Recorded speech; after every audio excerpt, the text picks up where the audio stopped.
Welcome to Together. We hope that you enjoyed the past 2 episodes.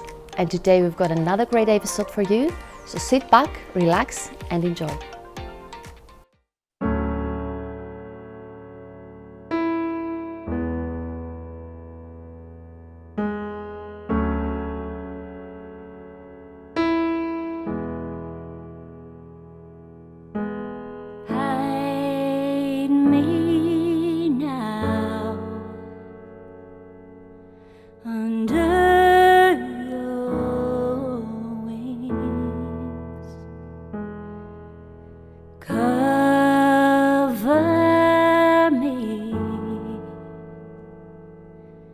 Within your mighty hand, when the oceans rise and thunders roar, I will soar with you above the storm. Father, you are king over the flood. I will be still and know you are God.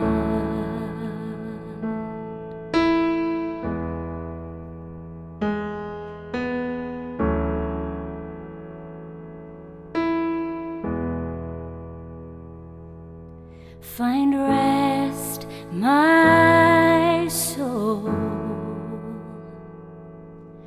in Christ alone, and I know His power in quietness and trust. When the oceans rise and thunders roar, I will soar with you above the storm. Father, you are king over the flood. I will be still and know you are God. I will be still and know you are God.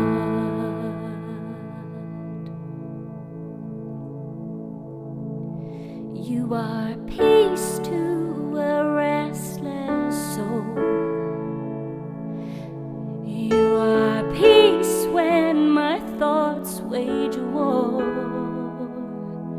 Oh, you are peace to the anxious heart, 'cause that's who you are. That's who you are. Oh, you are peace when my fear takes hold. You are peace when I feel enclosed. Oh, you are peace when I lose control. That's who you are. That is who you are.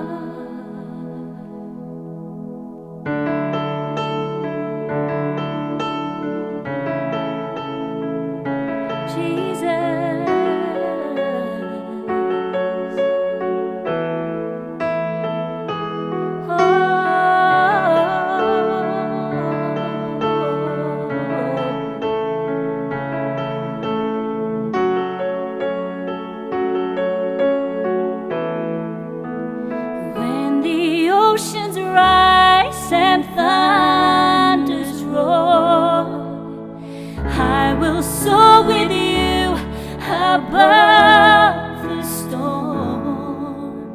Father, you are king over the flood.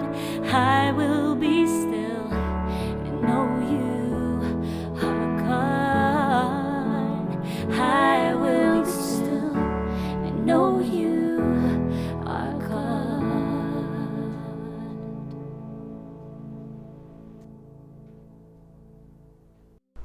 Hello everyone, today we are in conversation with two people in the life of our church, both of them independent business owners, and we're touching base to see how is business life a year after COVID began. So Lynne, we're just going to get stuck straight in. I realised actually in preparation for this, I don't actually know how you got into business initially. Yeah, so I started in business really whenever I was 17. I was still at school and I'd just passed my driving test and I needed to somehow pay for my car insurance. I remember my dad saying, how are you going to pay for all this then? So I started teaching piano and I went round people's houses, and then it turned into a career for me by teaching from home. And then whenever I got married, I actually went and did beauty privately because that's what I really wanted to do for a very, very long time. But my dad had really instilled in me from 17, if you want something, you need to go out and you need to work for it and work hard. And once you got married and got settled into that routine, that was the correct time for you then to I still that? taught piano. Okay.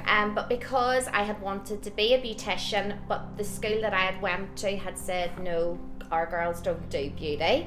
I had put it on the back burner. So whenever I got married, Phil was very much, you've always wanted to do this. Yes. Let's make it happen. It's a good thing you did because it's one of the most popular industries, let's be honest. You know, it's absolutely. And so did you begin to flourish quite quickly with business? Then I started Nails on the Go. I went round people's houses yet again. Phil got me these metallic magnetic strips that went on the car. Nails on the Go, I thought I had life made. And then I had a beauty room in the house, and then I started a business in Moira doing effortless beauty.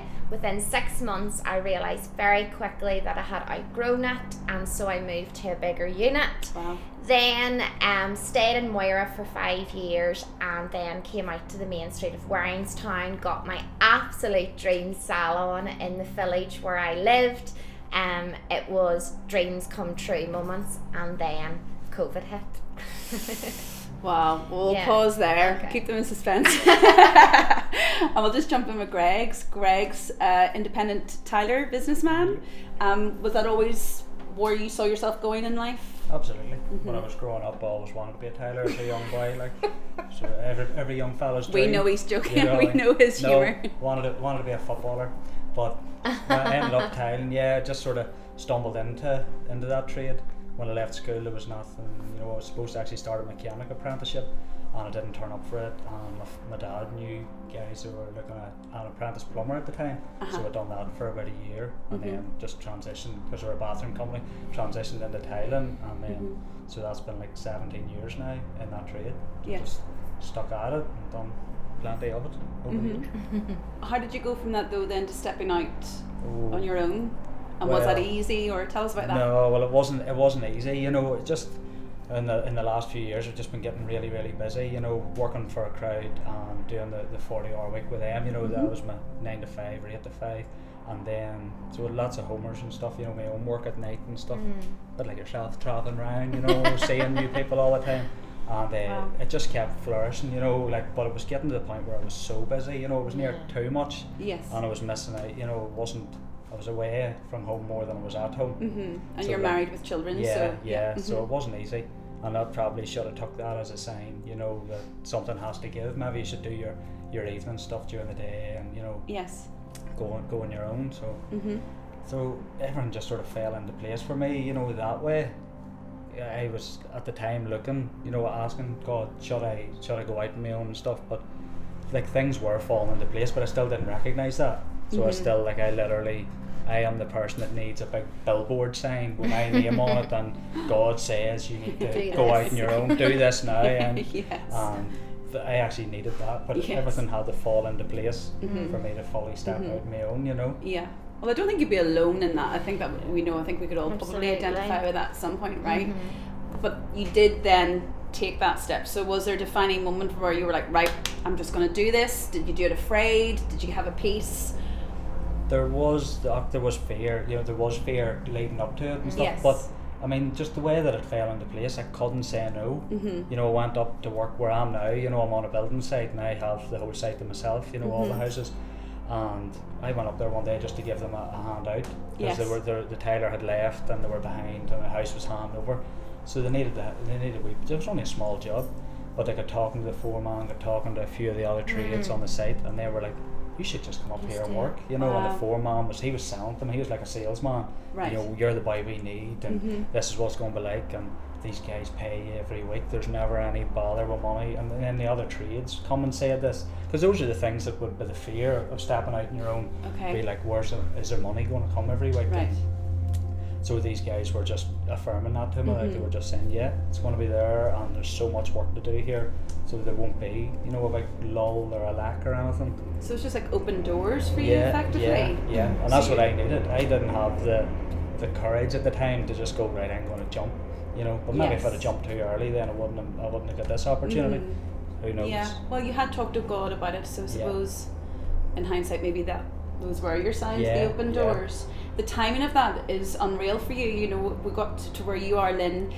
The timing for yours was not quite the same. Greg stepped out, went alone, began to flourish just before COVID hit, so where everything else was shutting down, Greg's business actually began to flourish. For you, it was I different felt story. at that time actually doors were closing for me. In March 2020, the government told our industry, as like many others, that we had to close and we had to stay at home. And I remember thinking, I felt really alone at that time, because my friends around me, their lives were still continuing, they were still working, but I was suddenly at home and wasn't allowed to work. And I felt at that time that a lot of my identity was in my work. So there was a real struggle to figure out who Lynn is and what Lynn wants. I found that period very, very trying. We then made the decision to close my dream salon that I had actually worked 10 years towards. And we renovated the garage within 6 weeks, and we came home, and I remember the night before we were getting it ready, and everybody was so excited. Everybody was like, this is brilliant, you're going to be working from home. But there was such a heaviness over me, and I thought, this is not what I want. And I really did not feel at that time that that's what God wanted for me, and truthfully I felt a bit let down in that instant. But I remember coming outside, and I looked over the back of our house, and there was this amazing rainbow. And Grace said to me, oh Mummy, God's reminding us that his promises come true. And I remember, there's Greg's away now. Stop it, I'm so glad I wore the waterproof, just saying. And I remember in that moment thinking, it's going to be okay. It's going to be hard, but it'll be okay. Wow. So that's then how the salon came home, and they kept opening us, closing us, opening us, closing us. It was like nothing I'd ever experienced. And in September last year then, I decided that I couldn't live like this. I'm really passionate about business. I love being in the middle of business. I get such a kick out of that. And I said to Phil, I need to do something else. I can't sit and wait and do this, and it needs to be online. I had dabbled in fashion accessories within the salon. I'd worked in my uncle's shop actually every summer whenever I was growing up, so I was aware of buying and selling and how to go about that. So then I remember saying to Phil, okay, I'm going to use £1,000 and I'm going to buy stock in, and I'm going to try and sell this online. And that's what I did. Was that a risk for you? I mean, it was a was massive there a fear? risk. Was there a peace with that? No, it felt at the time like a risk. You were throwing £1,000 in when you didn't It's a lot of really money. know where your business was going to be, Sure. and if you were going to be okay. Especially in COVID, yeah. Exactly. Plus, I had no idea about the online world. Sure. I maybe had a bit of a presence on Instagram, but I had no notion of how to do a website, how to do e-commerce. I watched YouTube tutorials like they were going out of fashion, but I just remember years before that, my dad had left actually in the prison service, and he was going to start out on his own. And I remember being brought into his office, and he said to me, I need 5 businessmen's books to do in order to bring in what I need every month. And that really stuck with me, so I quickly figured out what I need to sell to bring in every month what we needed as a family, and I just kept trying to hit those targets. Wow. And it's kept going. I've actually this weekend just launched the brand new website, www.effortlessboutique.co.uk. Stevie from church has designed it. He's been a dream to work with. It's amazing, by the way. And, you have to get and look at it. It's unreal. And it's very, very surreal, but you can totally see God's hand on it. Mm-hmm. Growing Effortless Boutique has been really hard. Yeah. There is a cost. You'd probably agree with this. There's a real cost with running your own business. You have to sacrifice. I'm not even meaning financially. Yeah. You know, if I'm a mummy first and foremost of 2 young children, I could have a week of being the most amazing mummy on paper, but that week my sales will go down. Whereas if I am on fire in Effortless Boutique, I've possibly fed them fish fingers every night. Yeah. So it's trying to right. weigh not every night. It's trying to find that balance. Yeah. Sometimes as a working mummy I find very difficult. And also that phrase sole trader, I know it makes you Yeah. both laugh to hear it, but the reality is it can be a very lonely journey. Sometimes there's so much that does go on behind the scenes that people don't see. They might see you, you know, in the boutique, in the salon, or, you know, in a bathroom or a kitchen of a day, but they don't realise perhaps Behind the all the scenes. other caps that you're having to Yeah. wear for your business. Whereas perhaps in a PAYE job, you have different Yeah. departments for Yeah. those roles. So, You're everything. you know, it's great that the audience are getting to hear a little bit of an insight as to the cost, the sacrifice, the challenges that go on. I have 2 more questions that I would love to just throw out to you guys. One for you to think about, we'll do at the end, a word of encouragement perhaps for people who were thinking maybe before COVID to step out and have a go at business, and now they're like, heck no. And to start with, just your driving force. What would make you want to step into, you know, you talked earlier, Gregs, about it's precarious. Before you got into this role, you didn't know from week to week where the money was coming from. So what's the driving force for you both? What makes you want to do it and keep going? Well, for me, like, you know, it just come one day, I was sitting with Quinn, and Quinn was like, Your daughter? Yeah, Quinn, my youngest daughter, and she was looking at my hands, and they're calloused and they're cut and they're dirty at times, and she's like, why's your hands like that? And I just said that, you know, my hands are like that, so when you're older, yours won't have to be, you know. It's, you know, so that's just so that I can give her the life, you know. But legacy, know. isn't it? Yeah. It is about legacy. So glad I've got the waterproof one. Wow, how do you follow that, Lynn? I don't know. I think it's for family. You know, I want the kids to look back and remember, like, mummy and daddy made that happen. You know, they had a goal and you know, Wow. not always financially, but I want to see the kids. The dream would be that so much good would come out of the business, Yeah. that yes, obviously it would bless us as a family and take away the pressures, but by taking away those pressures we could go out and do more, you know, as Wow. a family together. So it's to see the kids instilling a real work ethic in them, which was really instilled in me as a child, and to know that if you want something, go out and make it happen. Don't just sit around and wait for it. And that's so beautiful. It's biblical, isn't it? Like the ancestry, you know, from generation to generation, blessing to blessing, glory to glory. That the next generation will go further and do more. So Yeah. you're both amazing examples of that. Thank you so much for opening up and sharing a wee bit of your journey. Just to finish off, then, if you did have a word of encouragement, I'm sure people have got a lot from what's been said already. But age before beauty, Gregs? Don't do it. Don't do it. No, Don't no. do it. Just if you're thinking about it, you know, just seek counsel. You know, get people in around you that'll talk you through it and encourage you. You know, and maybe where you're fearful, like, they can step in and help you overcome that.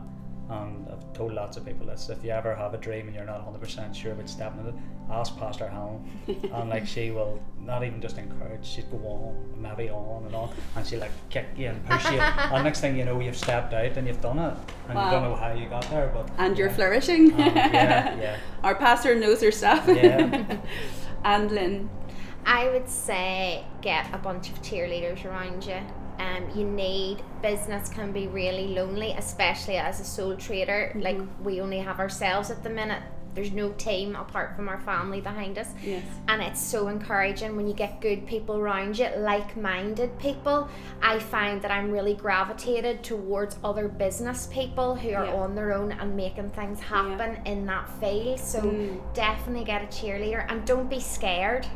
It's so rewarding whenever you go out every month and you know that you're not just being given a set, like I always say to Phil, what's it like to get a set wage every month? And he always replies, what's it like to go out and make your wage? And I just think there's something really exciting in that. Exciting and empowering and encouraging. Lynne, Gregs, thank you so much for your time today. Thank you. Hope you've enjoyed the programme. Thank you.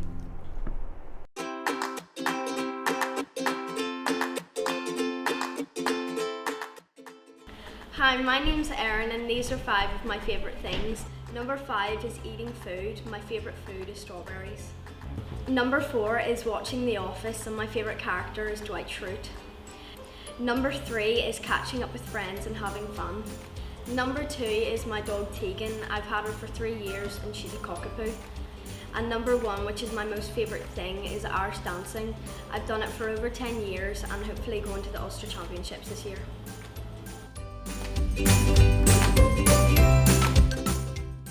I'm Erin, and these are 5 of my favourite things.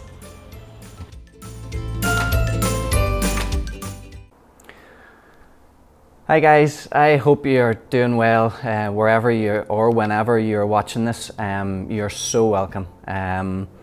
Favour, what is it? I have looked up various definitions of the word favour, but the one that sticks out to me most is this. It says, an act of kindness beyond what is due or usual. So what is the favour of God? Well, to me it's exactly that definition. You know, it's His goodness, His grace, His mercy and His unshakable love all rolled into one. And it indeed does go far beyond what we are due or what we deserve. You know, every morning before I leave to go for work, I pray over my family and I say, Lord, let your blessings and your favour be upon my girls today.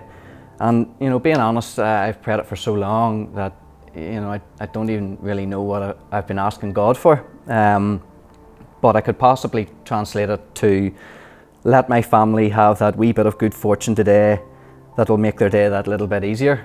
For my wife, let her day go smoothly without complications. Her workload easy to manage, you know, for my girls going to school, if they have a school test, let them do well. If I have a hockey match, let them prosper on it, you know. So you can imagine my surprise when I get home from work and you know, maybe the house is carnage. Maybe exactly what I've asked God for, the opposite has happened. But, you know, does that mean that God has not shown favour to my family on that day? The answer is no. And, you know, to me, the favour of God is upon us every day in ways that we don't even know. And more often than not, you know, our circumstances are far from ideal, but that doesn't mean that God has not shown us favour. And when I think of things in this context, you know, I'm drawn to the story of Joseph in the Bible. And, you know, it's one of the most famous stories in the Bible. One of my personal favourites, and I'm sure yours too. You know, Joseph was sold into slavery by his brothers, thrown into prison after being wrongly accused of trying to sleep with his master's wife, and, you know, before rising to become the ruler of Egypt, and to be reconciled with his brothers, you know, and then his father. You know, many times during this story, we hear that the Lord was with Joseph, and because of this, he found favour first, you know, with Potiphar, you know, his master, then the prison warden, and then later Pharaoh. You know, it's a great story. One of my favourites, and an amazing story of forgiveness and redemption. You know, but what really gets me thinking on this is, you know, what was Joseph's mindset going through these trials, and, you know, how did he react to these trials and the predicament that he was in, and more importantly, how does that apply to us today? You know, after all, he was a human being, you know, just like you and I, you know, with many faults, you know, good days and bad days, ups and downs, you know, and he has Satan in his ear preying on him, trying to seize his moment while he is weak. I'm sure many of you can relate with Joseph. 9 years ago, just before I came to know Jesus, I received the news that I would not be able to become a father through the natural process. That's the best way I can word that. But this has had a massive impact on my journey with God, and at times a massive strain on my marriage. This journey of infertility, for me and my wife, has brought more questions than answers, and brought lots of tests, and tests that I haven't always passed with flying colours. Greg mentioned it last month. We all have stuff, things that weigh us down, situations we want to change, breakthroughs that we're eager for God to show up in. It's in these moments, it's in that agony of the in-between that these tests will come, and it's in these moments that the enemy will come with his tactics, to try and take you out, to try and take me out. Tactic 1, blame yourself. It must be something that I have done or haven't done or continue to do. It's my fault. I wonder, did Joseph, when he was sold into slavery, ever think to himself, I told my brothers about that first dream, and I seen the way they reacted to it. It wasn't a very good idea to tell them about the second dream. I'm here in this mess because of me. I was cocky and I was arrogant, and this is the result. Can I just say that God is not in the process of adding shame to your lives? He wants to lift it from you. Hebrews chapter 8 verse 12 says, "For I will be merciful to their unrighteousness, and their sins and their lawless deeds I will remember no more." Tactic 2, blame God. God, I know that you can change this. Why are you not changing this? I wonder, did Joseph ever question, as he sat in his prison cell, God, why did you make me have those dreams? And that woman that chased me around the house, I did everything right by you. I stayed away from her. I tried to keep myself from temptation. And this is the result. But Isaiah chapter 55 verse 8 says, "For my thoughts are not your thoughts, neither are your ways my ways." Tactic 3, blame others. If Joseph had become bitter or resentful towards his brothers after being sold into slavery, and let's face it, he probably had every right to be bitter. But if he had let that take root in his heart, let his heart be hardened, well, he would have pushed a lot of people away, and he would never have been able to fulfill the purpose that God had for him. The devil will do everything he can to separate you from God, to separate you from people, to isolate you, and to load you with shame. But for those of you that belong to Jesus, Psalm chapter 5 verse 12, "For you bless the righteous, O Lord, you cover him with favour as with a shield." When Joseph revealed his identity to his brothers, it says, he wept so loudly the Egyptians could hear him. And that tells me everything I need to know about the journey that Joseph had been on. Years of trying to do right by God, but at times probably feeling like he was clinging to God. But it was only in that moment that Joseph could truly see God's plan and his favour on his life and his family's. It was God who sent me here ahead of you to preserve your lives. If I hadn't received that news 9 years ago, then I wouldn't have seen the need for God in my life. And if I didn't have God in my life over these past 9 years, then there's no way that I could have journeyed what I did and continue to journey. I look at my amazing wife and my 2 beautiful daughters, and it's so easy to see God's favour in my life. And it's only through God's grace that we have grown as a couple, as a family through the hard times. And you know, like most of you, like all of you, I am on a journey. I pray that one day we'll all be like Joseph. We'll all be able to look back on our troubles, our struggles, and make sense of it all. And we can all say, what was meant to harm me, God used for good. Thank you for your patience with me today. I thank you for listening. I hope you all have a great week, and I pray that the Lord's favour will be upon you. Thank you for joining us. We have loved having you with us the past 3 months. We're taking a summer break and we look forward to seeing you all in September.